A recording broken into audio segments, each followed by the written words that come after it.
بسم اللہ الرحمن الرحیم۔ جماعت پریپ ششم کے عزیز طلبہ کرام، السلام علیکم ورحمۃ اللہ وبرکاتہ۔ بیٹا، گزشتہ ویڈیو میں ہم نے اقرا اردو میں ایک نئے سبق جس کا عنوان تھا سبق یاد ہو گیا، اس کا مطالعہ کیا تھا اور آپ کو ہدایت بھی دی تھی بیٹا کہ آپ اس سبق کی بلند خوانی خود بھی کریں گے اور گھر والوں کو بھی پڑھ کر سنائیں گے۔ ساتھ ساتھ ہم نے عملی کتاب میں صفحہ نمبر 30 اور 31 صفحہ نمبر 30 اور 31 پر مضمون نگاری کے حوالے سے ایک مختصر سا کام دیا تھا، جس میں آپ کو کسی بھی پسندیدہ پھل کی تفصیلات تحریر کرنی تھی۔ امید ہے کہ آپ کام اب تک کا دیا گیا مکمل کر چکے ہوں گے۔ آج ہم عملی کتاب میں ہی کام کے سلسلے کو آگے بڑھاتے ہیں۔ اس وقت عملی کتاب آپ کے سامنے ہونی چاہیے۔ بیٹا، آج ہم عنوان سبق یاد ہو گیا کے تحت عملی کتاب میں دیے گئے کام کی جانب بڑھ رہے ہیں، اس لیے صفحہ نمبر 32 عملی کتاب ملاحظہ فرمائیے۔ عملی کتاب کا صفحہ نمبر 32۔ شاباش بیٹا۔ جی بیٹا، عملی کتاب صفحہ نمبر 32، عنوان سبق یاد ہو گیا، اس وقت آپ کی نگاہوں کے سامنے ہے۔ بیٹا، جیسے کہ عملی کتاب کی ترتیب ہے کہ اولاً سبق میں سے ہی کچھ سوالات پوچھے جاتے ہیں اور آپ ان کے جوابات تحریر کرتے ہیں۔ اسی طرز کا سوال نمبر 1 ملاحظہ فرمائیے۔ سوال نمبر 1 ہے مندرجہ ذیل سوالات کے جواب دیں۔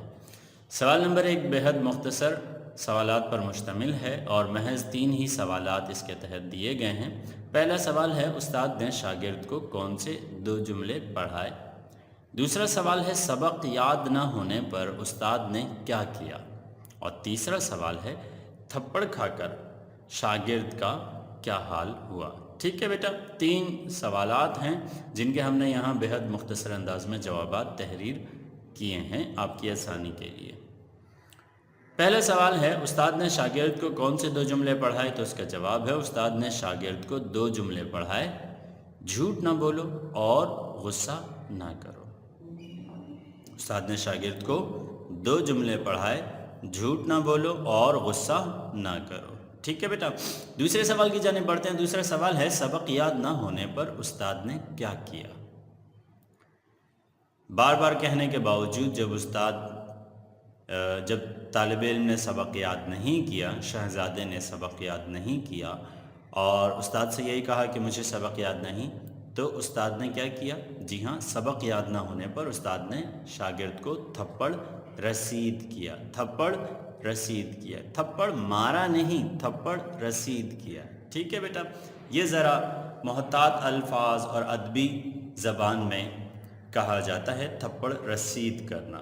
ٹھیک ہے بیٹا، تیسرے سوال کی جانب بڑھتے ہیں۔ تیسرا سوال ہے تھپڑ کھا کر شاگرد کا کیا حال ہوا۔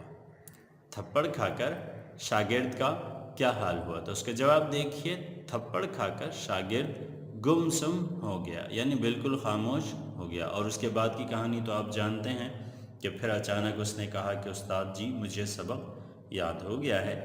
استاد صاحب بڑے حیران ہوئے کہ یہ کیا معاملہ ہے کہ 3 دن سے مسلسل کہا جا رہا ہے مگر تمہیں سبق یاد نہیں تھا، اب تمہیں جا کر فوراً سبق یاد ہو گیا۔ تو شاگرد نے بتایا، جو کہ ایک شہزادہ تھا، اس نے بتایا کہ استاد صاحب دراصل آپ نے جب کہا تھا جھوٹ نہ بولو، تو میں نے دن میں یہ عہد کیا، یہ ٹھان لی کہ میں آئندہ جھوٹ نہیں بولوں گا، لیکن غصہ نہ کرو، یہ بات مجھے عملی طور پر سمجھ نہیں آئی کیونکہ مجھے کبھی غصہ آیا ہی نہیں، لہٰذا میں نے آپ کو غصہ دلانے کی کوشش کی، اور جب آپ نے مجھ پر اپنا غصہ ظاہر کیا تب میں نے دیکھا کہ کیا مجھے غصہ آ رہا ہے یا نہیں۔ اگر مجھے غصہ آ رہا ہے تو اس کا مطلب یہ ہے کہ میں عملی طور پر ابھی کامیاب نہیں ہوا، لیکن میں نے نوٹ کیا کہ مجھے غصہ نہیں آیا۔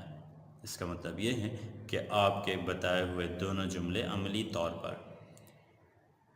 پر میرے کردار میں شامل ہو چکے ہیں۔ بیٹا سوال نمبر 2 کی جانب بڑھتے ہیں۔ سوال نمبر 2 دیکھیے، مندرجہ ذیل الفاظ پر اعراب لگا کر دوبارہ لکھیے۔ اعراب لگا کر یعنی زبر زیر پیش کا اضافہ کر کے یا حرکات کا اضافہ کر کے، ٹھیک ہے، دوبارہ لکھیے۔ اعراب کو حرکات بھی کہا جاتا ہے۔ بیٹا یہاں آپ کو 5 الفاظ دیے گئے ہیں جن کو اسی طرز پر آپ نے خوش خط تحریر کرنا ہے، اور خوش خط لکھنے کے بعد آپ اعراب کو واضح کریں گے، جیسے کہ یہاں آپ کو واضح طور پر نظر آ رہے ہیں۔ پہلا لفظ کیا ہے؟ بہانہ، بہانہ۔ دوسرا لفظ ہے تھپڑ، تھپڑ، پے پر تشدید ہوگا، ٹھیک ہے بیٹا، پے مشدد ہے۔ اس کے بعد جو لفظ ہے وہ ہے گم سم، اور اس کے بعد لفظ ہے عقیدت، عقیدت، اور آخری لفظ ہے پروا، پروا، ٹھیک ہے بیٹا۔ اس طرز پر آپ اعراب بالکل واضح انداز میں تحریر کریں گے۔ بہت آسان سا کام ہے بیٹا۔ صفحہ نمبر 32 پر، صفحہ نمبر 33 کی جانب بڑھتے ہیں بیٹا۔ جی بیٹا، صفحہ نمبر 33 اس وقت آپ کی نگاہوں کے سامنے ہے۔ صفحہ نمبر 33 پر پہلا سوال دیکھیے بیٹا، یعنی سوال نمبر 3، درج ذیل الفاظ کے معنی فرہنگ سے دیکھ کر لکھیں اور پھر ان کو جملوں میں استعمال کیجیے۔ یعنی کتاب میں جو لغت دی گئی ہے حصہ فرہنگ کے تحت، آپ وہاں سے دیکھ کر ان الفاظ کے معنی لکھیں گے، اور معنی لکھنے کے بعد آپ الفاظ کو جملوں میں استعمال کریں گے۔ الفاظ کیا ہیں بیٹا؟ الفاظ یہ ہیں عقیدت، گمسم، پروا، بہانہ اور توبہ، ٹھیک ہے بیٹا۔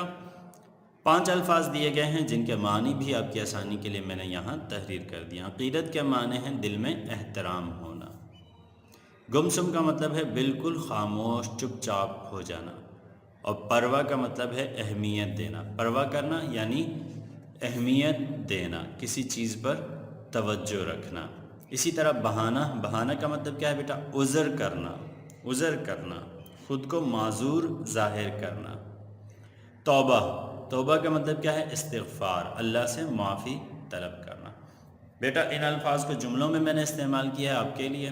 اب لفظ ہے عقیدت، تو اس کا جملہ دیکھیے، مجھے اپنے استاد سے عقیدت ہے۔ آپ اسی سے ملتا جلتا کوئی اور جملہ تحریر کریں گے۔ اسی طرح گمسم، ساجد اکثر گمسم رہتا ہے، ساجد اکثر گمسم رہتا ہے۔ اسی طرح پروا لفظ کا جملہ جو میں نے یہاں تحریر کیا ہے، میرے والد میری بہت پرواہ کرتے ہیں، میرے والد میری بہت پرواہ کرتے ہیں۔ اور اسی طرح بہانہ، عمر بہت بہانے بناتا ہے، عمر بہت بہانے بناتا ہے۔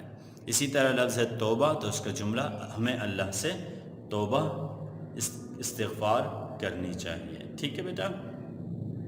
آپ بالکل اسی طرز پر جملے تحریر کریں گے بیٹا، اور کوشش کیجئے کہ آپ جملے سبق میں بتائے گئے نہ تحریر کریں بلکہ خود جملے بنانے کی کوشش کریں۔ سوال نمبر 4 کی جانب بڑھتے ہیں بیٹا۔ سوال نمبر 4 ہے مندرجہ ذیل الفاظ کی ضد بنائیے، مندرجہ ذیل الفاظ کی ضد بنائیے۔ ضد آپ جانتے ہیں بیٹا کسے کہتے ہیں؟ جی ہاں، الٹ کو کہتے ہیں، الٹے الفاظ۔ اس کو انگلش میں اپوزٹ بھی کہا جاتا ہے، اپوزٹ، ٹھیک ہے بیٹا۔ یہاں کچھ الفاظ دیے گئے ہیں، بادشاہ، شہزادہ، جھوٹ، استاد، مشکل اور پہلے، ٹھیک ہے۔ بہت آسان الفاظ ہیں بیٹا جن کی ضد آپ نے تحریر کرنی ہے۔ اب بادشاہ کسے کہتے ہیں؟ بادشاہ وہ ہوتا ہے جو حاکم ہوتا ہے، جس کا ہر چیز پر حکم چلتا ہے اور جو بہت مالدار ہوتا ہے، ٹھیک ہے۔ لہٰذا بادشاہ کی ضد کیا ہوگی؟ فقیر، فقیر، فقیر کا حکم کوئی نہیں سنتا، فقیر کے پاس بالکل کچھ بھی دنیا کے اسباب موجود نہیں ہوتے، ٹھیک ہے بیٹا۔ تو بادشاہ کی ضد فقیر۔ اسی طرح شہزادہ، شہزادہ کی ضد کیا ہوگی؟ فقیر زادہ۔ اب ظاہر بات ہے بادشاہ کے بیٹے کو شاہزادہ کہتے ہیں، تو فقیر کے بیٹے کو کیا کہیں گے؟ فقیر زادہ۔ بادشاہ کی ضد فقیر، اور شہزادہ کی ضد فقیر زادہ۔ جھوٹ کی ضد سچ، استاد شاگرد، مشکل آسان، اور پہلے کی ضد بعد، ٹھیک ہے بیٹا۔ اسی طرز پر آپ یہ سوال نمبر 4 مکمل کریں گے۔ سوال نمبر 5 دیکھیے بیٹا۔ سوال نمبر 5 خالی جگہوں پر مشتمل سوال ہے۔ میں آپ کے سامنے خالی جگہ پڑھ دیتا ہوں بیٹا۔ سب سے پہلی خالی جگہ، پہلے زمانے میں بادشاہوں کی نگاہ میں یعنی بادشاہوں کی نظر میں اساتذہ کا بڑا ڈیش اور ڈیش ہوا کرتی تھی۔ ٹھیک ہے بیٹا، پہلے زمانے میں بادشاہوں کی نگاہ میں اساتذہ کا بڑا ادب و احترام اور عقیدت ہوا کرتی تھی۔ میں نے 2 الفاظ لکھے ہیں، ادب و احترام۔ آپ ایک لفظ بھی محض لکھ سکتے ہیں کہ پہلے زمانے میں بادشاہوں کی نگاہ میں اساتذہ کا بڑا ادب اور عقیدت ہوا کرتی تھی، یا اساتذہ کا بڑا احترام اور عقیدت ہوا کرتی تھی۔ ٹھیک ہے بیٹا، اگلی خالی جگہ کی جانب بڑھتے ہیں۔ اگلی خالی جگہ ہے، استاد نے کہا کل ڈیش ہے، سبق ضرور ڈیش کر لینا۔ استاد نے کہا کل چھٹی ہے، سبق ضرور یاد کر لینا۔ تیسری خالی جگہ دیکھیے، استاد اس بات کا خیال کیے بغیر کہ شاگرد ایک ڈیش ہے، شاگرد ایک شہزادہ ہے، غصے سے چلا اٹھے۔ اگلا جملہ دیکھیے، تھپڑ کھا کر پہلے تو شہزادہ ڈیش ہو گیا، یعنی پہلے تو شہزادہ گمسم ہو گیا۔